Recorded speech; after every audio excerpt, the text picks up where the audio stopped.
काळजाची चिंधी काढून देईन, काळजाची चिंधी काढून देईन, एवढे तयाचे माझ्यावरी ऋण, एवढे तयाचे माझ्यावरी ऋण, त्रैलोक्य मुलाचे वसन दिले पाडून, द्रौपदीस बंधू शोभे नारायण, काळजाची चिंधी काढून देईन, काळजाची चिंधी काढून देईन, एवढे तयाचे माझ्यावरी ऋण, एवढे तयाचे माझ्यावरी ऋण, त्रैलोक्य मुलाचे वसन दिले पाडून, द्रौपदीस बंधू शोभे नारायण. इतिहास आहे, दखल आहे. आपण जरा तपशिलात शिरून त्याचा विचार केला पाहिजे. कोणाकडूनही पापाचं थोडंही साहचर्य भगवंत भक्तीमध्ये स्वीकारत नाही. त्याकरता दुर्बुद्धी ते म्हणा. कदानुपजो नारायणा. लोकलची ट्रेन पकडून नवरा घरी येतो आणि मायको त्याच्याकडे संशयाच्या भावनेनं पाहते. काय करावं त्याने? जिथं दुर्बुद्धी होते ना तिथं प्रेम सुद्धा संपतं महाराज. होऊ नये. पोरी हो, तुम्हालाही दुर्बुद्धी होऊ देऊ नका. जितक्या मुली कीर्तनालय ना, मुलींना सांगतोय, मुलींना तुम्हाला दुर्बुद्धी होऊ देऊ नका. तुम्हाला एकदा दुर्बुद्धी झाली तर आमचं आयुष्य बर्बाद होतं. आमची मदार आहे हो पोरी हो तुमच्यावर. जितके माणसं कीर्तनाला बसले ना, आमची इज्जत तुमच्या हातात आहे पोरी हो. तुम्ही तरुण व्हायला लागता तशीच आमची धडधड वाढते. तुम्हाला काय सांगा आता. 10 पोते सोयाबीन झालं तरी आमच्या डोक्यात चिंता असते तुमच्या लग्नाची. तुम्हाला काय सांगावं पोरीवर, रस्त्यानं जाताना एखादा पोरगा चांगला देखना दिसला आणि मालकरी दिसला की मनात विचार येतो, आमच्या हा माझ्या सोनीकरता योग्य राहील का? हा पोरगा कोणा समाजाचा असेल गड्या? हा आपला नातेवाईक तर निघणार नाही. अरे हिला आपल्या पोरीबद्दल याचा संबंध जोडायचा का, लावायची का गोष्ट? मनात विचार येतो महाराज. एक पाऊल चुकीचं पडलं तुमचं तर आमचं अख्खं जीवन उद्ध्वस्त होतं. अख्खं जीवन. तुमचं पाऊल इतकं योग्य असलं पाहिजे की ज्या वेळेला तुमचं या कडतीमध्ये लग्न लागेल, मंडप सजलेला राहील, आशीर्वादाच्या अक्षदा लोक तुमच्या डोक्यावरती घालतील. ही टाळकरी मंडळी सप्ताहाला आली आहे ना इथं, या गायक वादकांचं एक वेगळं नातं कळती बरोबर जुडेल. कळतीतल्या बापाने, तुमच्या वडिलांनी या टाळकऱ्यांना पत्रिका दिली, या हो आमच्या पोरीला आशीर्वाद द्यायला. वेळात वेळ काढून आले सगळे आशीर्वाद द्यायला. तुम्हाला मोठी मोठी माणसं आली, पाहुणे आली, मंडपात तुम्हाला आशीर्वाद दिला. लोक कौतुक करताय, तुमचं वर्णन करताय, नाव घेताय तुमचं. ब्राह्मणवाणी मंगलाष्टक म्हटली, लग्न लागलं. तुमची गाडीत बसायची वेळ आली, तुमच्या आईने तुम्हाला तिलक केलं, हळद अक्षत कुंकू लावलं, आशीर्वादाचा हात तुमच्या डोक्यावरून फिरवला. ओले झालेले दोन्ही डोळे मेहनतीच्या पदरानं पुसले. एवढ्यावरती तुमची बिद्यागिरी होऊ नये या मताचा मी आहे. तुमच्या आईनं त्या गाडीत बसलेल्या तुमच्या सासूला, नवरदेवाच्या आईला सांगावं, बाईसाहेब थोडंसं थांबा, आणि तुमची माय घरात पळत जावी पोरी हो. तुमच्या मायनं घरात पळत जाऊन कुठे जावं? देवघरात ठेवलेला वेलवेटच्या कापडात गुंडाळलेला ज्ञानोबारांचा ज्ञानेश्वरी नावाचा ग्रंथ त्या मंडपात आणावा आणि तुमच्या हातात देऊन म्हणावं लेकीच्या सासूकडे पाहून, बाई नुसती 22 वर्षाची वाढलेली पोरगी तुमच्या घरात पाठवत नाही हो, आम्ही ज्ञानेश्वरीचं पारायण करणारी सून तुमच्या घरात पाठवतोय. माझी लेक तुम्हाला काय देईल मला माहिती नाही हो, पण माझ्या लेकीचा बाप आणि माझ्या लेकीची आई असलेली ज्ञानराजाची विचारसरणी तुमचं घर गोकुळ केल्याशिवाय राहणार नाही. बाई अतिरेक होऊ नये प्रेमाचा. माझा विश्वास माझ्या मुलीवर नाही हो, माझ्या ज्ञानोबारांवर आहे. जगी ऐसा बाप व्हावा ज्याचा वंश मुक्ती न्यावा, नाम घेता हरले पाप, ज्ञानदेव मायबाप. तुमच्या हाती ज्या वेळेला तुमची माय ज्ञानेश्वरी देईल ना, तुम्ही ज्ञानेश्वरी वाचत असलेला चेहरा तुमच्या बापाच्या पुढे समोर येईल आणि डबडब रडेल तुमचा हिमालयाच्या उंचीचा बाप तुमच्याकरता.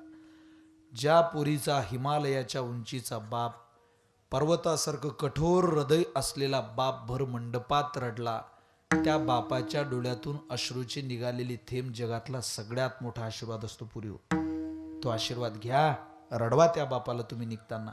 इतकं प्रामाणिकपणे, इतकं इमानदारीनं आणि इतकं स्वच्छ आणि इतकं चारित्र्य संपन्न जीवन जगा की आम्हाला भीक मागावं लागलं तरी चालेल, पण तुमचा विवाह करताना थोडा तरी राग तुमचा आमच्या मनात येऊ नये. इतकं सुंदर राहा तुम्ही.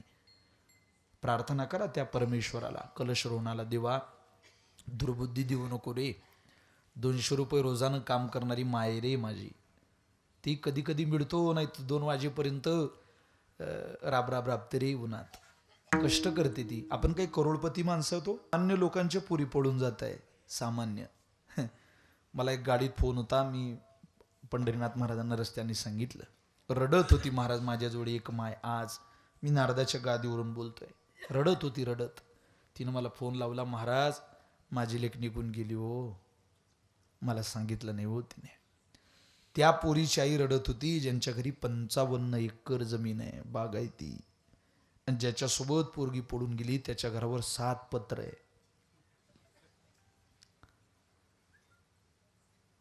तो दररोज दारू पितो आणि त्याचं हे दुसरं लग्न आहे. कुठं आहात तुम्ही? 12:30 वाजेपर्यंत तुम्ही मोबाईल घेऊन बसता.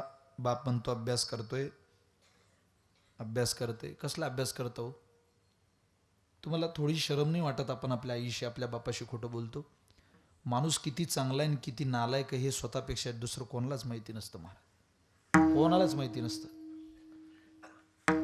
एक तर स्वतःला माहिती असतं आपण किती सज्जन आहोत, हे स्वतःला आणि आपल्या मोबाईलला माहिती असतं. आपल्या मोबाईलला माहिती आहे आपण किती सज्जन आहे.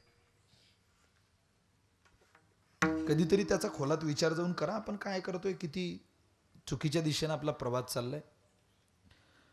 मुलींना तरी हात जोडून विनंती आहे, तुम्ही तुमची विवेकासहित ती बुद्धी नांदवा, दुर्बुद्धीच्या दिशेला जाऊ देऊ नका. तुम्ही 50,000 रुपये पगार कमवला पाहिजे नाही आम्हाला वाटत, तुम्ही वर्गात पहिला नंबर आणला पाहिजे नाही आम्हाला वाटत, तुम्ही महाराष्ट्रभर नाव कमवलं पाहिजे नाही आम्हाला वाटत. पण एक गोष्ट छातीवर हात ठोकून सांगतो, तुम्ही आम्ही कमवलेली इज्जत, ती इज्जत मातीत घालू नये, आमच्या तोंडाला काळं पासून ही अपेक्षा तुमच्याकडून आहे. तेवढं भीक द्या आम्हाला, तेवढं दान मागतोय आम्ही पाया पडतो तुमच्या, पण तुम्ही नीट वागा. सगळ्या लेकींना माझी हात जोडून विनंती आहे, तुमचा बाप कधी रडवू नका. फलित झाला आपल्या कडतीतल्या सप्ताहाचं, फलित नाव घेतलं पाहिजे कडतीतल्या पोरीचं. इतका सुंदर प्रपंच थाटला पाहिजे, या इज्जतदार लोकांचं नाव काढलं पाहिजे तुम्ही तिकडे. दुर्बुद्धी होऊ नये महाराज. एकदा झालेली दुर्बुद्धी माणसाचं जीवन हानीत घेऊन जाते. कोणाला झाली? ही बुद्धी इतकी विचित्र आहे की चांगल्या चांगल्यांचं ज्ञान हरवते. पंचवटीत सीतामय्या आल्या. कशाला? वनवासात. वनात जातेवेळी भगवंतानं सीतामाईला सांगितलं, सीते येतो मी. येतो मी म्हणजे त्यावेळेला राजा दशरथांनी विविध वस्त्र आणलं होते सीतामाईला, ती परिधान करून बघत होत्या राज्याभिषेकाकरता. अगं राज्याभिषेक नाही, मी वनवासात जातोय. त्यावेळेला वनवास म्हणता बरोबर सीतामाईनं आतून उत्तर दिलं, येतो मी या प्रश्नाचं उत्तर आतून येतंय प्रभाकर भाऊ. ते उत्तर असं आहे, निरोप कसला माझा घेता, जेथे राघव तेथे सीता, जिथे राघव तेथे सीता. जिथं माझा मालक तिथं त्याची मालकीन. ज्याची बायको गरिबीत, ज्याची बायको आजारपणात आणि ज्याची बायको अपमानात सोबत असेल त्यांना आताच्या काळात भाग्य समजलं पाहिजे. गरिबीत कोणी सहकार्य करत नाही महाराज, कोणी करत नाही याचं जाऊ द्या, जीवनाचा साथीदार असलेली बायको सुद्धा गरिबीत साथ देत नाही. देत असेल तर भाग्य, तिला चांगले दिवस दाखवण्याची जबाबदारी सुद्धा आपण घेतली पाहिजे, घेतलीच पाहिजे. सीतामाई सोबत आहे, पंचवटीत आले. आणि काय केलं तिथं? पत्ता पत्ता तिनका तिनका जोड़े जाते हैं हो,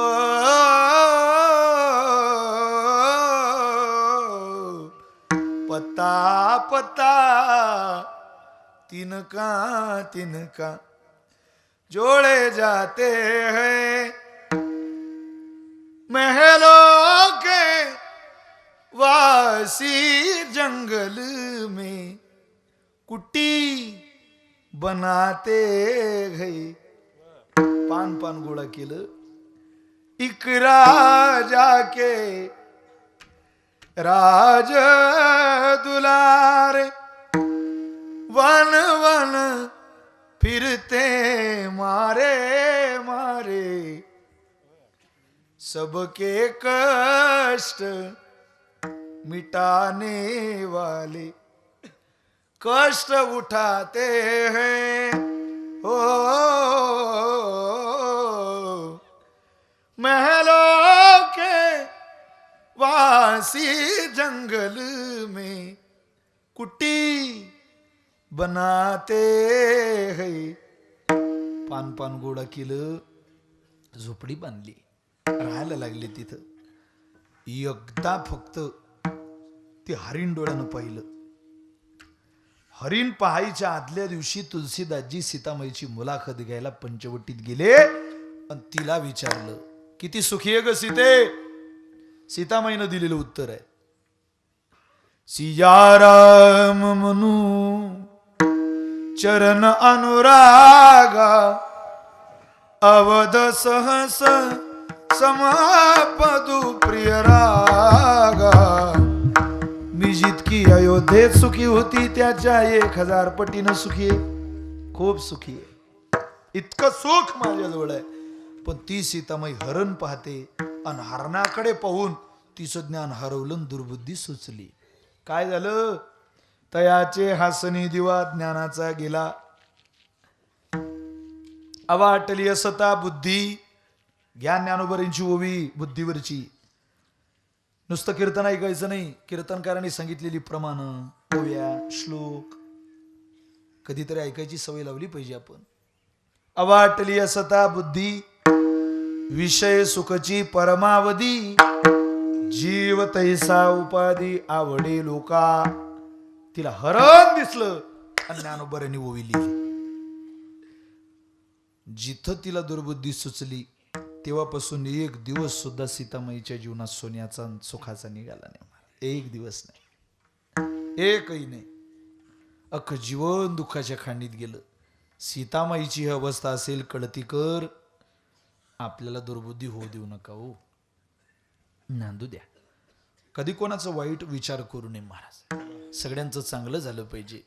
लोकांना आपला द्वेष करू द्या, आपण कोणाचा द्वेष कधी करू नका. फार भलं होईल आपलं. द्वेषामध्ये दुर्बुद्धी वास्तव्याला आहे, अहंकारामध्ये दुर्बुद्धी वास्तव्याला आहे. ज्या वेळेला आपल्याला ही दुर्बुद्धी सुचेल त्यावेळेला जीवनाचा ऱ्हास होतो, वाटोळ होतं. आणि तुकोबारांसारख्या महात्म्याला जर हिची चिंता असेल तर तुम्ही आपण बसल्या बसल्या चिंता करा. 7व्या दिवशी खरंच करा. एक पाऊल चुकीचं जरी पडलं ना तरी आयुष्याचा सत्यानाश होतो महाराज. एक पाऊल एक पडू नये ते चुकीचं. दुर्बुद्धी ते म्हणा कधी पडू नये, कदा उपजवणार आहे. अरे कधीच पडू नये.